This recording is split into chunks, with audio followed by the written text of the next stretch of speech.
hey, that home used to be for sale. I wonder if it got sold. I can't find it anymore. Are you curious about what's happening in the market?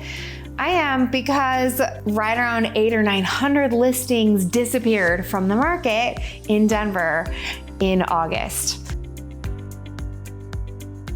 I'm Heather O'Leary, your Colorado homegirl, and I'm here to keep you informed about what's really happening with the data. Let's jump into it. The average close price in Denver is $725,000, and that's up 2.6% from July and 1.4% year over year. Prices really firmed up in August, and buyers are actually still paying near list price for the right homes, with days on market sitting at a median of 30 and an average of 47. Good listings really find out if buyers are interested in about 4 weeks, and then homes that are not priced correctly really drag that average up. Now, here's the interesting part. Active inventory sits at 14,570 homes for sale, which is actually down 1,186 from July.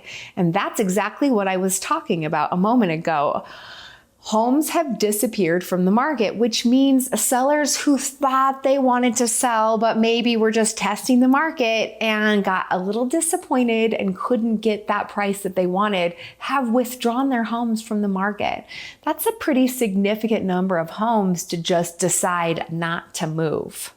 And while that seems like a lot, the selection of homes for sale is actually still incredibly high. It did tighten from July, but buyers have more choices than last year, and actually more than any fall since 2012. So the question is, what are buyers doing, and what does demand look like? Demand, all right, we'll use August closings as the closest proxy we have for this, is 4,312, which is up 240 from July. That's actually improvement, not really a surge, but considering interest rates, I think that's pretty good. We're still below peak cycles of August, back from, of course, low interest rate time period during COVID. However, even with the interest rates where they are, we do have projections of the Fed cutting rates, which probably isn't going to have a huge effect on the 30-year fixed mortgage. Buyers are still out there shopping. I mean, anecdotally speaking, I just sold another home in less than the median days on market for the area. So it's possible to sell at an appropriate price, and those buyers who are looking right now can get incredibly good deals. As we look into September, you'll see that more homes will withdraw from the market, and it's very possible more buyers will start to try to jump in the market and get a great deal.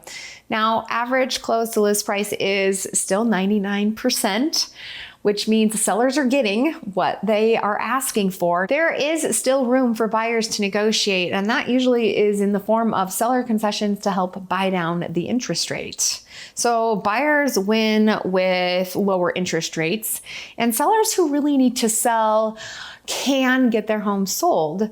I work with sellers all the time to help them pack, stage, repair, clean, and do the best possible marketing. And I'd love to chat with you. I talk to people all the time who are just kind of curious. Let's do a little equity check. If you bought in 2023, just a couple years ago, you might be up around $25,000, just barely enough to offset the cost of a move. But if you bought in 2020, you could have, on average, around $188,000 in gains. So you could potentially trade up with some flexibility. And of course, if you bought before that, like let's say 2015, you might have $360,000 in appreciation, and that's a huge positioning power.